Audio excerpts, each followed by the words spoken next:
Gipailaw na sa state of calamity ang probinsya sa South Cotabato tungod sa mililyong pesos nga danyo sa agrikultura epekto sa El Nino.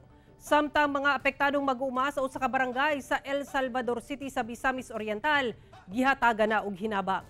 Ani report ni James Paulo Yap.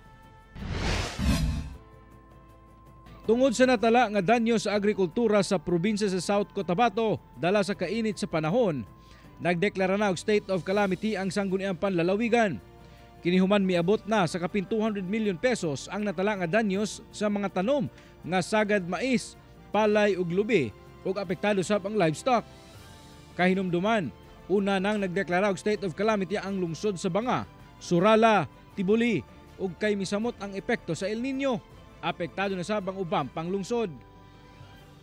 Gipaspasan karon sa provincial government ang validation ngadto sa mga labing apektadong mag-uuma aron mahatagan na sila og tabang.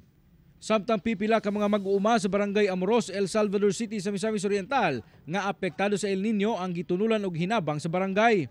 Bisan tuod og gibabuan ako na siya og buntag gabi pero tungod lagi sa kainit murag alangan gid makasurvive ang tanom.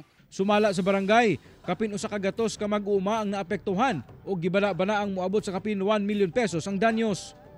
Hinuon hatagan na sila og pasiunang tabang sa barangay. Ang most affected gyud is ang kanang mga mais. Affected na kana ding mga farming nila kining okra. Moy sagad nga. Oh, sagad napoy sa saging pud gihapon. Giawhag sab nila nga pahimuslan ang libreng insurance gikan sa Philippine Crop Insurance Corporation. Kauban si Jaybert Pairat sa kamera. Ako si James Paulo Yap para sa One Mindanao.